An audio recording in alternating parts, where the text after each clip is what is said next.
All right, folks, Bitcoin coming in at 30,288. Yesterday we were on a little bit of a dump. Everybody thought we were going back down to like $25,000, and here we are hanging out at 30,289. A lot of these altcoins are running a bit. You got Ethereum up to 2,100, not too shabby for Ethereum.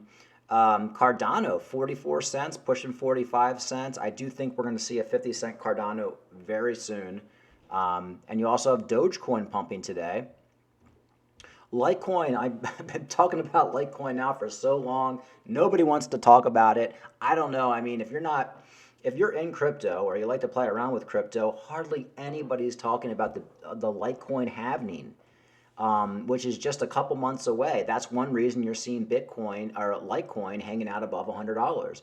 I do expect Litecoin to be over $200 by the time we get to the Bitcoin halving. Yeah, we'll probably get a dump right after that, but Litecoin is a strong contender right now. And we're seeing Theta up to $1.20, so up 9% for the day. The thing is with these smaller caps like Theta, they pump hard, but not until Bitcoin has its run first. You're also kind of seeing that with VeChain as well. VeChain, up over 2.5 cents today, so not too bad for VeChain. All right, what is everybody talking about? Everybody's talking about right now, and it's really interesting because this whole dollar narrative I've never heard it before. Like, I've heard before, like, oh, the U.S. dollar will eventually collapse, or every currency eventually goes to zero. Yeah, I've heard that my whole life. But you're seeing countries now just pulling out of the dollar. If you can't see the writing on the wall, this is a slow process. I do think the dollar will die a slow death. But the more and more countries that pull out of the dollar, you're just going to see other countries pulling out. After every country pulls out of the dollar, you're going to just see other countries follow, and your dollar is getting devalued. If you were to ask me this time last year, I'd be like, cash is king. Mark Cuban always said cash is king, and I was a big believer in that. I'm just trying to get out of cash right now. A lot of the cash I made last crypto bull run, I bought a rental property, but I also put a lot in my savings account. I'm getting that out of my savings account now. I've been buying gold. I'm looking to buy another rental property, that's not going to happen until the next crypto bull market. I can't afford that now, but I'm looking to buy more crypto. I'm actually buying a lot more crypto than I had planned to buy because I just don't want to be in the US dollar. And whether you love Donald Trump or not, you can't argue with this interview from Tucker Carlson. He pretty much just calls out what's happening with the US dollar, and he points out that when the US dollar is no longer the number one currency, it's basically the equivalent of losing a war. So let's take a quick listen here. Rates is the decline of the US dollar. We interviewed Donald Trump yesterday in Florida, and that came up. Here's part of the conversation. Iran gets together with Saudi Arabia through China. And China's taken over. And China, I heard a couple of people say, well, the dollar will never lose the dollar standard. Are they kidding? China wants to change the standard, the currency standard. And if that happens, that's like losing a world war. We'll be a second-tier country. We'll literally be a second-tier country if that happens. Now, you're losing Brazil. You're losing Colombia, South America. You're losing Iran. You've lost it. You've lost Russia. And if you haven't lost them yet, you're going to lose them. China's on the yuan, so China's gone. Then you see France going over. No, what's going on? We're losing. If we lose our currency, that's the equivalent of losing a world war. Our currency is what makes us powerful and strong. And this was unthinkable during the Trump administration.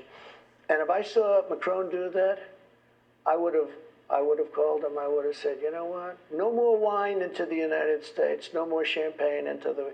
And I had that with him. I had Steve Mnuchin, a good guy, was unable to make a deal with France. France is very difficult, I will tell you. Yeah. They're all difficult because every country rips us off.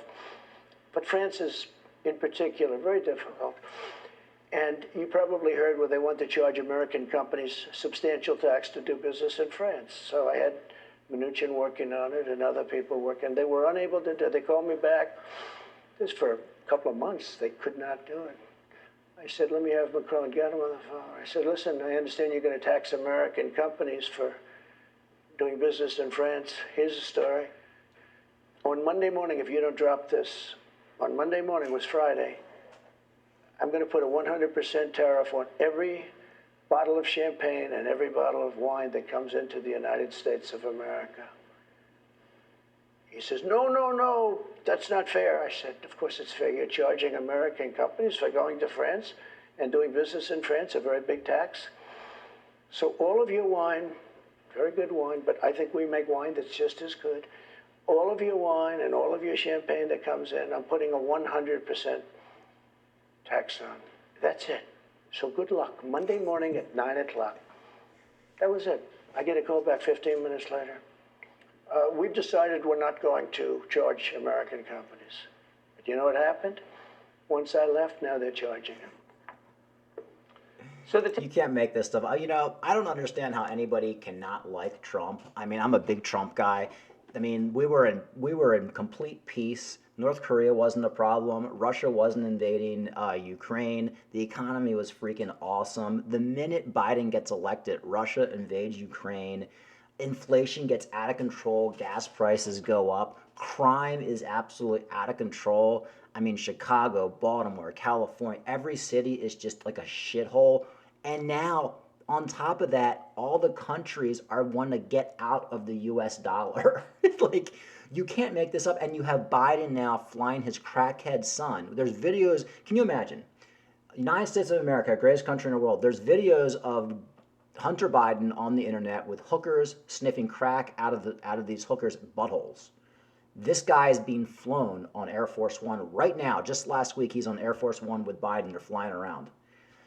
It's a bizarro world right now. But one reason I'd say you want to get out of the U.S. dollar is just because of the people running this country. You know, if Trump doesn't win or a good Republican doesn't win the next election, the dollar's done. The only thing that could save the U.S. dollar right now, I believe, is probably like Donald Trump getting reelected. But there's no chance that's going to happen. And I don't want to be betting my entire future, everything I've saved my entire life, on if Trump gets reelected. Biden has destroyed this country. There's no other way to put it. Things were so much better when we at least had Trump in office. And I'm not even like a big Republican. I think George Bush was like one of the worst presidents of the world. I even voted for Obama the first time. But what Biden's doing, just the optics of flying your crackhead son around, these deals he's cutting, the gas prices, inflation, countries threatening to leave the dollar, and Biden doesn't do anything about it. There's no consequences. So, folks, I've never seen anything like this before in my entire life, but now is the time to like, if you have a lot of money in savings, a lot of money in the dollar, you're a lunatic. I'm just going to say it. You're a lunatic if you have most of your money in the U.S. dollar right now. And I guess I'm a lunatic because a lot of my money is still in the U.S. dollar, but I'm looking to get out, but I'm looking to get out smart. I bought it's actually good this is happening for me because I'm a big crypto guy, and I've been buying a lot more crypto than I would have bought because of this. I'm trying to buy gold, but gold is up so high right now. I hope it gets like a big pullback. I might even consider buying some silver and some other heavy metals. I really want to put my money into real estate, but I really can't do that until the next crypto bull run next year because I just don't really have enough to really like start throwing my money around in real estate, especially with the prices so high right now.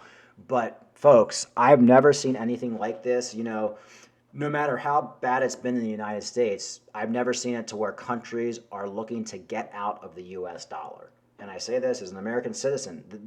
This country has gone into the shitter. So be careful, folks, and definitely be looking for other investments.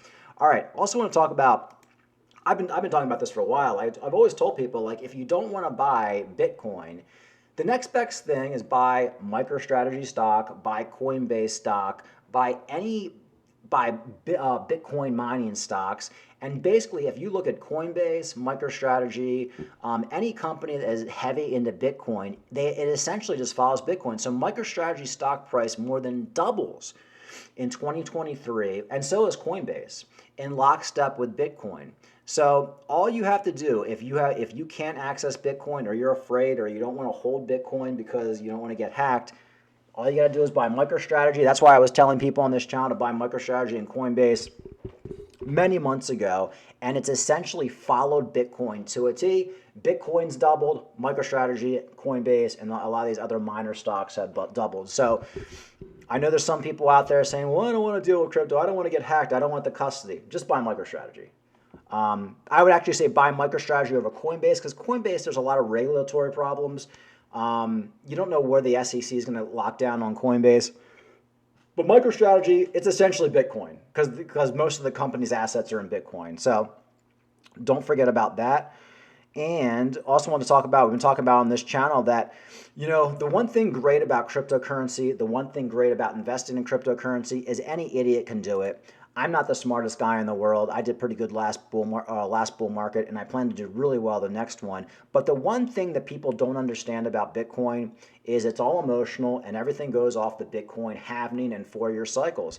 And I've been talking about this for a while. Bitcoin is mirroring the 2008 bear market recovery. So we talked about this a few weeks ago, where if you take a chart from right now and take it back to 2019, we're pretty much in the same exact spot we were right now as we were in 2019, 2020 coming out of that bear market, which would mean with the Bitcoin halving coming out next year, we're essentially in the final months of this bear market. If you've held Bitcoin this long, like you made it. We're going to have a volatile year. We're probably going to see Bitcoin go up to 35,000, then probably drop down to 25. You're probably going to see Cardano go up to 50 cents, then back down to 30 cents, then up to $1. There's going to be crazy shit. But you shouldn't be trading any of this stuff because we are so close to the end of this bear market, and all you have to do is go back only a few years ago. I was probably sitting at my computer right here. I wasn't making videos, but I was sitting at my computer watching YouTube videos, and the only difference between 2018 and right now is in 2018, 2019, I was just getting into crypto, and I was scared shitless. I've always told everybody about my mistakes, constantly trading in and out of things, scared shitless. I had alerts set on my phone that would wake me up at 2 in the morning. I'd wake up in sweat, and I'd be pacing around the house making trades. Cost me hundreds of thousands of dollars by doing this. So I learned my lesson, and now my simple strategy is just buying in the bear market, selling in the bull market. The same thing's been happening with Bitcoin and cryptocurrency for the last 14 years. 4-year cycles, 3-year cycles, whatever you want to call it. And I'm excited now because we are coming out of that bear market. Yeah, we have like another year of the bear market technically, but hell, a year is nothing. A year is nothing. Before you know it, it's going to be summer. Then you're 6 months away from the halving. You have the Litecoin halving coming up this summer. A lot of good things happening. All the updates happening with Cardano. I just saw a story with Cardano that the DJED stablecoin just reached like a pivotal millions of dollars in transactions. So people are adopting these coins that we're in, and we're just in the final stages right now. And when we go into that bull market next year, we're going to 20x, folks. Whatever you got in your portfolio right now, if you're in the coins we've been talking about, you're going to 20 to 30x. So the way I see it, hey, if you got $20,000 in your portfolio, that's hundreds of thousands of dollars richer you're going to be in a year. So good things are happening. I also want to talk about crypto banter 1 minute with just regards to trading. Anyway, I do find crypto banter very entertaining, but this is kind of like, I watch a lot of these trading channels, and I've been saying on this channel for a long time, the only reason these guys want you to do any trading is because they make all their money from Bybit, BitGet, or whatever. They get the referral fees. Every time you sign up and lose money, they make money. But the writing is on the wall, and a lot of people just ignore it. Like, for example, crypto banter. It reminds me like my degenerate friends who I'm not going to mention, or just people I know in my life. These people who they'll lose $50,000 at the casino, but then they go back to the casino next week and they make $2,000, and they're like, I made $2,000, I'm a winner. But yeah, you lost 50. That's kind of how I look at crypto banter. Apparently the guy made a lot of money in some business he had before he got into crypto, and he has a lot of money to throw around. Plus he has a lot of money coming in from these sponsorship links, and there's no way this guy has made any money trading crypto, is my point. And I'm going to show you guys that for sure right now. So here he is today. He's bragging about making $1 million on some pump and dump Arbitron or something. Story is, I did say to you guys that I made $1 million. And usually I don't talk about the amount of money that I make because I think that that's none of anybody's business, and I just don't really like flaunting the money that we make as a business. But I think it's important to show you how this money was made and where I made the money and the approach that I adopted in making this money, because I think there's a big learning and a big lesson for you guys. So let's look at some of the $1 million, and then I'll show you a little bit more of the $1 million. The first thing is, as you can see, this trading account over here, I've taken a lot of profits on this trading account. So here he is. I'm not going to like play the whole thing. He's bragging about how he made $1 million. I think he's trading Arbitron or one of those coins like that. I think, or maybe it's something else, or maybe it's a few other coins. Oh, I made $1 million. I'm so smart, and here's how I did it.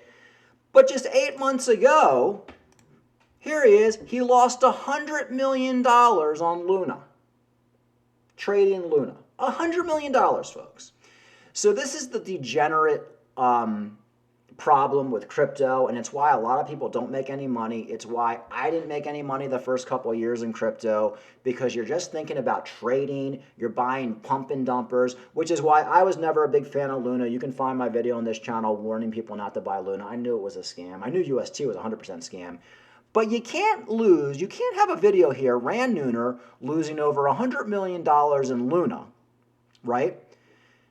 Okay, you lost $100 million, and then 8 months later, I made $1 million in crypto trading. Here's how I did it. That don't work. You guys understand this bizarro world that is crypto, that you can lose $100 million and then you make $1 million of it back trading, and now you're a genius and you're going to teach people how to trade? That is, it's like crackhead university. It's like going to the casino and you find like the biggest degenerate, and you just tell him to, like, how did you do it, degenerate? How'd you take that $100,000 and turn it into $1,000? And that's essentially what happens when you listen to guys like Rand Nooner. Now, like I said, they're making no money in trading. They're making nothing. It's like the casino. It's like putting money into the slot machine. You put $10,000 in, you lost it all. Then you have 1 quarter left, and you put that quarter in, and you get $1,000 back, and you see, and the jackpot lights go off, and all the money comes out, and you're like, I'm a winner, I'm a winner. But you put $10,000 in to get that $1,000 back. These guys don't make any of their money trading. They make all of their money shilling you Bybit links and sponsorships. That's it. So that's why on this channel, I've said it before, but I haven't said it enough lately. Do not trade when we are going into the bull market in less than a year. Yeah, it's fun to fuck around with a few $100s, or like the bull market's over, so you play around. Folks, we are going into a giant bull market in less than a year. You do not want to be trading any of these coins. You do not want to be in these little pump and dumpers like Arbitron or whatever the fuck he's in, because they're eventually going to, all the energy is going to get sucked out of them, and it's just going to go right into bigger cap coins like Ethereum, Cardano, and Theta, Bitcoin, or whatever. So I just think it's funny, and people just are so stupid. Lose $100 million, but you made $1 million, so now you're a genius, and now you're going to tell everybody how you made $1 million. Only in crypto, folks. Only in crypto. It's like mental hospital. Anyway, so that's my take on that. And let's take one more look at Bitcoin. 30,276, not too bad. We're doing a lot better than we were yesterday, hanging out above $30,000. You're seeing a lot of strength in these altcoins right now. Folks, alt season's right around the corner. Just think, when Cardano gets back to 50 cents, think of all the people who didn't buy it at 20 cents. And then it's going to get to 50 cents, and they're going to be like, well, I guess I'll wait for Cardano to dump again, and then it's not going to dump, and it's going to go back up to $1. I mean, this is why I've been telling you guys over the last year, you got to be buying crypto. So many people in my life were just trading. They're paying Gareth Soloway $200 a month to trade Luna to zero, to trade UST to zero, to make $1,000 here, lose $1,000 here, make $500 here, lose $1,000. It's just like a vicious cycle of paying 50% taxes, trading, and eventually you miss the run. I've already made the video. Gareth Soloway was calling for an $8,000 Bitcoin. At $15,000 Bitcoin, he was telling people it's not a buy, and now we're up to $31,000 or $30,000. Same with guys like Richard Hart, who I do love. It just goes to show, folks, nobody knows what they're talking about. And that's why all you got to do is follow the 4-year cycles. A monkey can do it, but I guess, a lot of the reason people don't like to follow the 4-year cycles is because it's boring. They don't like to say, well, all I got to do is buy right now and just hold for a couple of years. People don't have the patience. They'd rather just be able to like trade in and out because it gives them something to do. It gives them that short-term gratification, and they're the people who lose all their money in crypto. All right, folks, like and subscribe. Talk to you later.